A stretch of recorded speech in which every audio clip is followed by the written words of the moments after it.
4:30 Eastern Wartime, your station, WEAF, New York. This is Don Hollenbeck in the NBC newsroom in New York. First, two late bulletins from London. The German High Command says tonight that great enemy formations appeared at the coast of northern France between Calais and Dunkirk this morning. The great struggle on the northern coast of France has begun, a Nazi broadcast quotes the High Command. If true, this is a threatened landing on a new point of the French coast.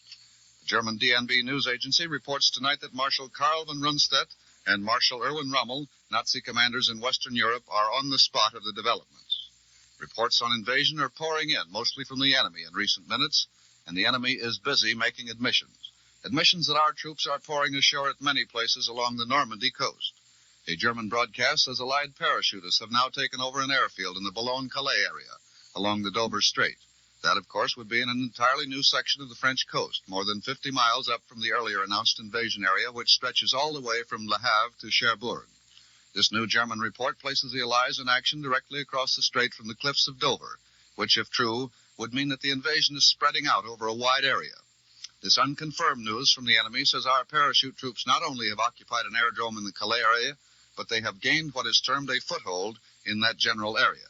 Shortly before this report, NBC monitors here heard Berlin radio tell of a fierce naval engagement between Calais and Dunkirk. The British radio says that the Allied invasion line in France is now sufficiently broad to amount to more than just a beachhead. Of course, we know that additional landings are on the schedule, and from the flow of statements from the Germans, these landings are being carried out. Vichy radio has been heard saying that 200 Allied ships had been sighted off the coast above Caen. There, where more men naturally would be expected to go ashore to reinforce those already landed and pushing inland. Vichy radio admits that the Allied beachhead area has been considerably widened and that those fresh troops are leaving landing craft. Fierce fighting is taking place in the islands of Guernsey and Jersey, which lie west of the Norman Peninsula. This is another enemy report. Another German broadcast speaks of new Allied landings in the area of Carentan, just opposite the island of Jersey. I must point out here that all these reports are emanating from the Germans and, of course, must be regarded with great caution. From our own sources, the latest is more or less of a general nature.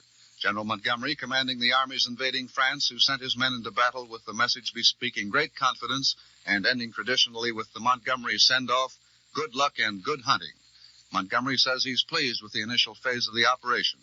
In Washington, Admiral Ernest King said after a conference with President Roosevelt that the invasion is doing all right so far. And here's another German report. Allied troops are said to have won full possession of the town of Honfleur at the mouth of the Seine River. Honfleur is just across the river mouth from Le Havre. The German propaganda agency, in a late summary, says that the Allied forces hold the coast for 15 miles between Villers and Trouville, which is to the south, across the Seine estuary from Le Havre. Prime Minister Churchill earlier told Commons that our soldiers have penetrated France in some cases several miles inland, and that the first phases have been thoroughly satisfactory with losses far less than was expected. The Prime Minister told us that our airborne landings, the landing of the troops who bore the first brunt of battle, was an outstanding feat on a scale far larger than anything there has been far in the world. The German report on this is at least 4 divisions of American parachute and airborne troops alone had been landed on the Normandy Peninsula. These troops from the sky created a major diversion, many demolitions. War-painted American Indians were among the first of these paratroops to land in France this morning. These Indians are a troop picturesquely self-termed the Filthy 13. They're well-trained demolition engineers, packing 180 pounds of equipment on their lean, hard bodies. As you no doubt have noted, any newscast at this time is well sprinkled with bulletins. That's how fast things are developing. And here's another one. 15 Allied cruisers and 50 to 60 destroyers are reported by the Nazi DNB agency to be operating west of Le Havre tonight. That's another enemy report. Every plane taking the troops this morning through the purple, cloudy skies of the dawn was painted with broad zebra stripes, blue and white stripes, and the planes carried colored lights. All this was to prevent a repetition of that Sicilian episode in which a number of our own transports were accidentally shot down by their own ack-ack fire. That brightly lighted armada, traveling only a few hundred feet above ground, stretched out, we're told, for 200 miles. Immediately following this broadcast at 4:45, NBC will broadcast at dictation speed the text of the prayer which President Roosevelt has asked the nation to repeat with him at 10 p.m. Eastern Wartime. The prayer is about 500 words long. If you haven't been able to get the text of it, this will be a good opportunity for you to copy it down in time to repeat it with the President tonight. The prayer will be given at dictation speed, 4:45 Eastern Wartime, immediately following this broadcast. The invasion, incidentally, was scheduled for yesterday, but was delayed because of the weather. The invasion overshadowed developments on other war fronts, but activity continues on these fronts. Russian armies are understood to be massing for blows against the Germans from the east. In Italy, remnants of the German army are fleeing in disorder toward some new sort of defense line in the northern mountains.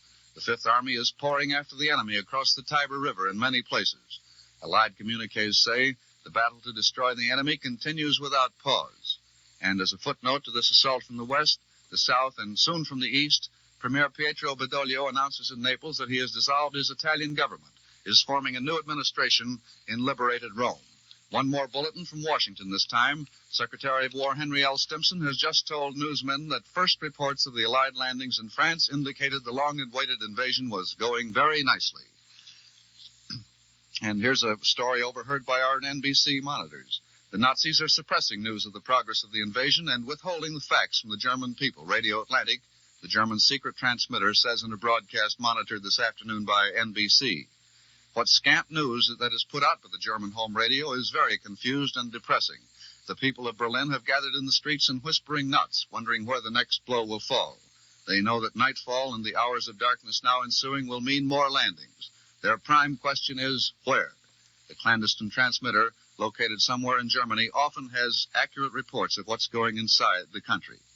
It's significant, the anti-Nazi radio points out, that though broadcasts beamed to Germany from England repeat the German claims of successes in naval engagements in the Channel, the Reich home radio has made no such statements. In all the volumes of bulletins, communiques, announcements, and stories of the invasion today, one great factor hasn't been mentioned.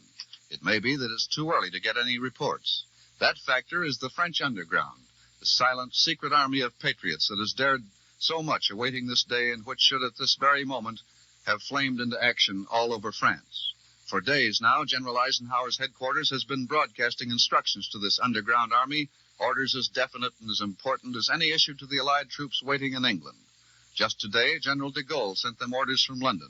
He declared that the Allied landings opened France's battle for liberation. Our NBC monitors heard de Gaulle urging Frenchmen to carry on the war behind the enemy's lines, to coordinate their work closely with the frontal attacks by the main Allied armies. And here in the NBC newsroom a few moments ago, we just heard Radio Brazzaville, the Free French radio in the Congo, broadcasting that the people of France, following the instructions of the Allied High Command, are prepared to take up arms in back of the German lines as one man. Vive la liberté, long live the United Nations, said Brazzaville. And that's France's reply to the orders of the Allied commanders. So far as we can learn now, no French fighting divisions have yet got into action.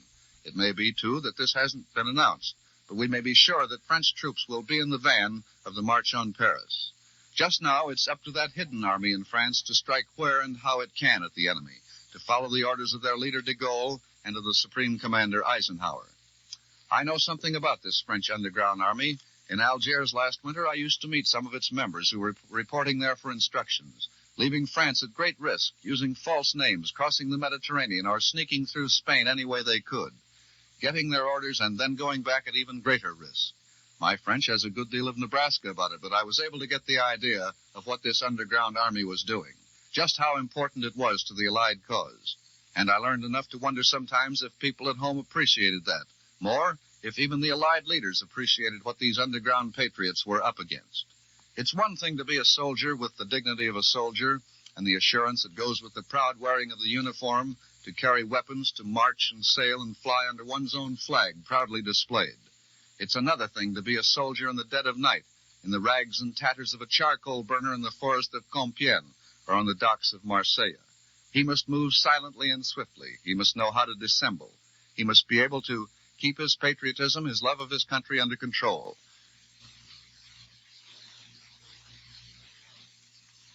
He must pretend to bow to the enemy and to his own countrymen who have chosen to side with the enemy. These men we used to see in Algiers had drawn, tight, old looks about their faces. Even in that bit of liberated France, they were never quite sure whom they could trust, and they did well to be wary. For Algiers and Constantine and Tunis and the other cities of North Africa were full of the enemy. We switch you now to Washington for a special broadcast, the President's News Conference. Now to Washington. Start it there. On the air. This is Morgan Beatty in the White House in Washington. A few moments ago, the President held his first post-invasion press radio conference. President Roosevelt said that as of 12 o'clock today, American naval losses were 2 destroyers and 1 LST, that's landing ship tank. Losses relative to air landings were light, about 1%. He didn't say whether this meant personnel or ships involved. There were 181 reporters at the President's conference. Mr. Roosevelt said he felt the invasion was up to schedule, and, as Prime Minister Churchill would say, that is a mouthful. The President said that very few people here in Washington knew the timing of D-Day. You know, Mr. Roosevelt was alone among the high command, the only one that had stayed up most of last night to follow the voluminous reports of invasion. He studied each dispatch behind the White House blackout blinds. They were pulled down, apparently, to avoid even the rumors that a light in the White House at midnight last night might have started something. So when the chief executive faced the Washington press corps this afternoon, he was well abreast of the latest developments, but he gave us only an inkling of what these developments were, and anybody who asked any questions about them that he didn't think was proper, he promptly labeled improper. He said, however, that he was very happy, and all the anonymous and silent people around him, he meant the White House staff that he works with every day, were all smiles today. He said he had little war news, but it was all right to cover the part about the losses. He said, as a matter of fact, that we newsmen were getting things as fast as people in the White House. Invasion was definitely up to schedule. When he was asked about how closely held was the secret of invasion, he said he didn't know. He said many people here in Washington and elsewhere knew that we were sending large forces over to the other side, but you could almost number the people on your fingers of your hand who on this side knew exactly when the date was going to be. The President was asked about when this date was set. Well, did he know about it in advance? And he said that he knew that the date would be approximately in May or in early June. As a matter of fact, he added, I knew last night as the boats loaded and started across. The date was chosen very largely, according to the President, because of the roughness of the English Channel. The weather factor was very important. He said that we needed what seamen call small boat weather to get people on the beaches in small boats. And then he was asked again if that was a major factor on the choice of the date, and he said definitely it was. Then some of the reporters wanted to know whether the invasion across the Channel was timed to gear up with the fall of Rome. You know, Rome only fell yesterday. No, he said, because we didn't know when Rome would fall. But he did say that you can now see why we did not institute a second front when the politicians and others started clamoring for it. Said we started planning for this thing, producing the arms in December of 1941, and today's action, or last night's, was the culmination of all that planning. He said that, obviously, the last 6 months gave us a tremendous chance to bring in many more divisions and landing craft. He was asked about the Paris radio, saying he was going to London the last of June, and he wanted to know if that was the summer or the spring. That was his way of evading an answer. And here's a very important point he made just before the closing. He said, the thing we should be warned against at this moment is overconfidence. It's dangerous to the war effort. He said the war isn't over by any means, and this operation itself isn't over by any means. This is Morgan Beatty. I'm returning you now to the newsroom in New York from the White House in Washington. This is Don Hollenbeck in the NBC newsroom. A quick summary now of the events of the day. The Allied invasion is doing well. Secretary Stimson has just added his report to that news. Mostly German reports say that we've made new landings. Enemy is busy making admissions that our troops are pouring ashore at many places along the Normandy coast. The new German report places the Allies in action directly across the strait from the cliffs of Dover. That would mean the invasion is spreading out over a wide area. These are all enemy reports, unconfirmed by our sources, and should be taken with caution. Shortly before this report, we heard Berlin tell of a fierce naval engagement between Calais and Dunkirk. The British radio says the Allied invasion line is now sufficiently broad to amount to more than just a beachhead. Of course, we know that additional landings are on the schedule. From the flow of statements from the Germans, these landings are being carried out. This is Don Hollenbeck in the NBC newsroom, and that's all for now. Also with us in the NBC newsroom is our good friend Don Goddard. Ladies and gentlemen, at 10 o'clock Eastern Wartime tonight, President Roosevelt will go on the radio and will lead the nation in a prayer that he himself has composed in this poignant hour. The chief executive would like to have the people of the nation repeat with him the words of this supplication, whatever their creed, making with him a common prayer for a common cause. The National Broadcasting Company is presenting these words at this time, spoken at a speed that will enable you to set them down.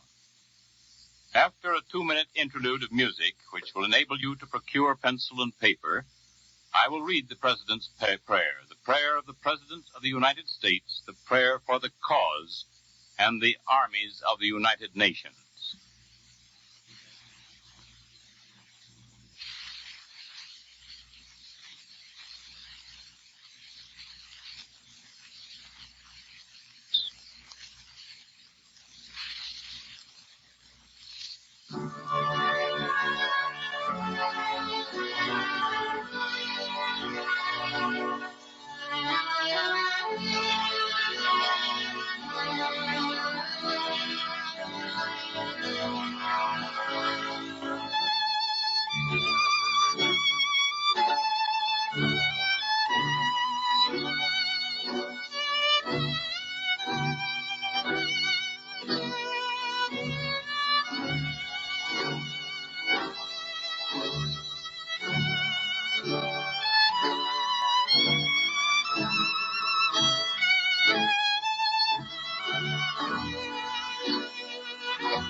Ladies and gentlemen, the prayer of the President of the United States. Almighty God, our sons, pride of our nation, this day have set upon a mighty endeavor, a struggle to preserve our republic, our religion, and our civilization, and to set free a suffering humanity. Lead them straight and true. Give strength to their arms, stoutness to their hearts, steadfastness to their faith. They will need thy blessings. Their road will be long and hard. The enemy is strong. He may hurl back our forces. Success may not come with rushing speed. But we shall return again and again. And we know that by thy grace and by the righteousness of our cause, our sons will triumph. They will be sore tried by night and by day, without rest, till the victory is won. The darkness will be rent by noise and flame. Men's souls will be shaken with the violences of war. These are men lately drawn from the ways of peace. They fight not for the lust of conquest. They fight to end conquest. They fight to liberate. They fight to let justice arise, and tolerance and goodwill among all thy people. They yearn but for the end of battle, for their return to the haven of home. Some will never return. Embrace these, Father, and receive them, thy heroic servants, into thy kingdom. And for us at home, fathers, mothers, children, wives, sisters, and brothers of brave men overseas, whose thoughts and prayers are ever with them, help us, Almighty God, to rededicate ourselves in renewed faith in Thee, in this hour of great sacrifice. Many people have urged that I call the nation into a single day of special prayer. But because the road is long and the desire is great,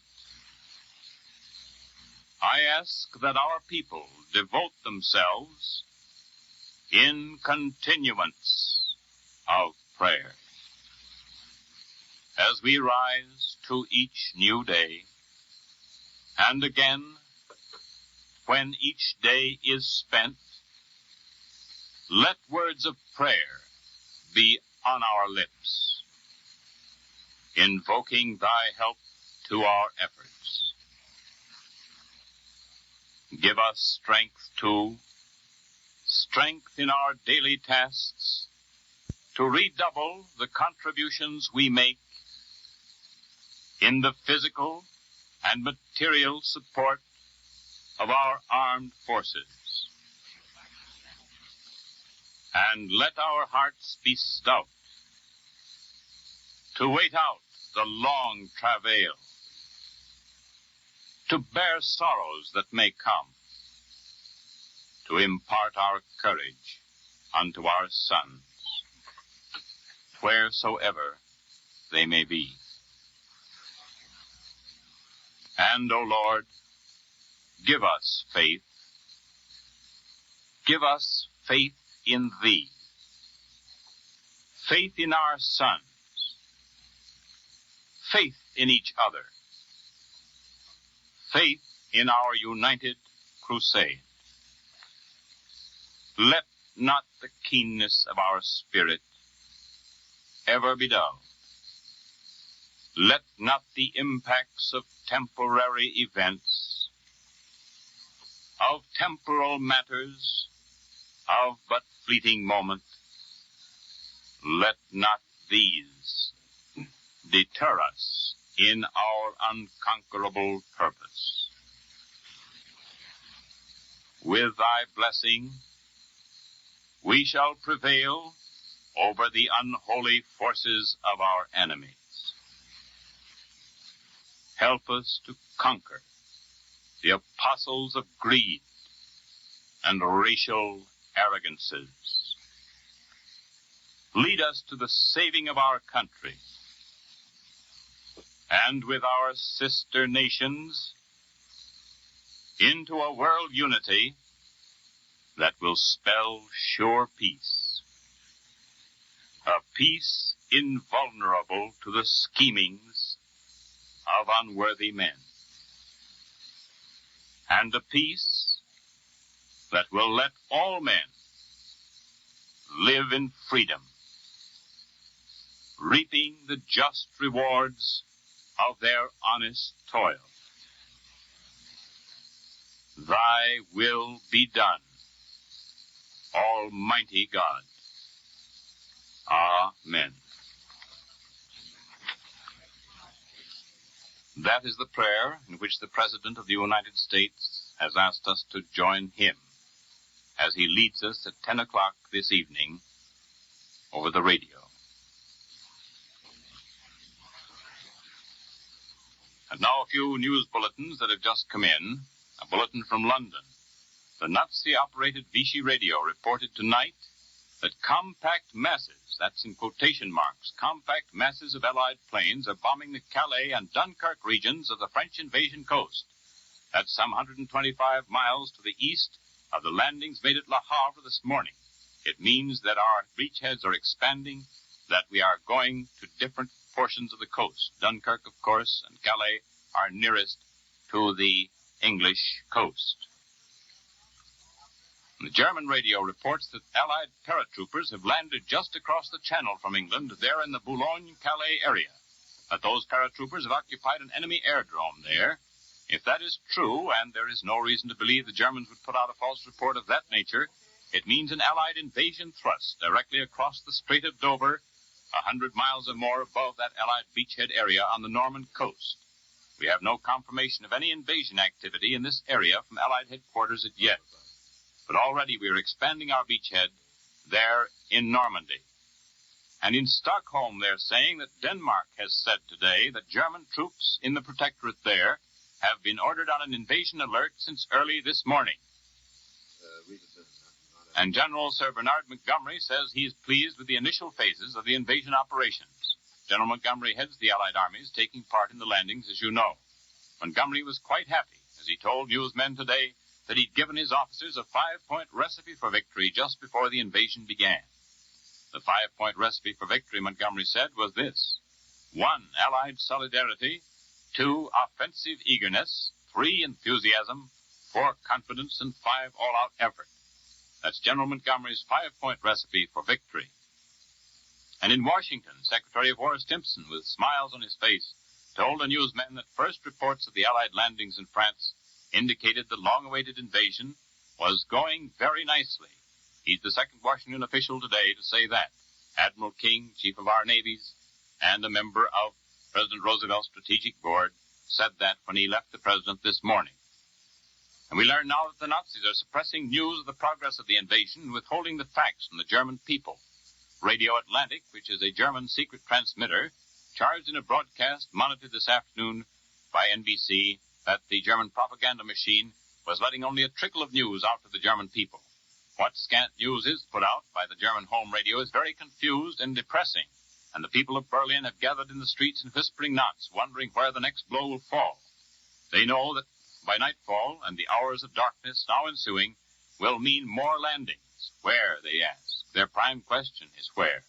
The clandestine transmitter, located somewhere in Germany, states all this today. It is significant, says this radio station, which is called Anti-Nazi, that though broadcasts beamed to Germany from England repeat the German claims of successes in naval engagements in the Channel, the Reich radio has made no such statements. It has not claimed that Allied ships were sunk in the Channel.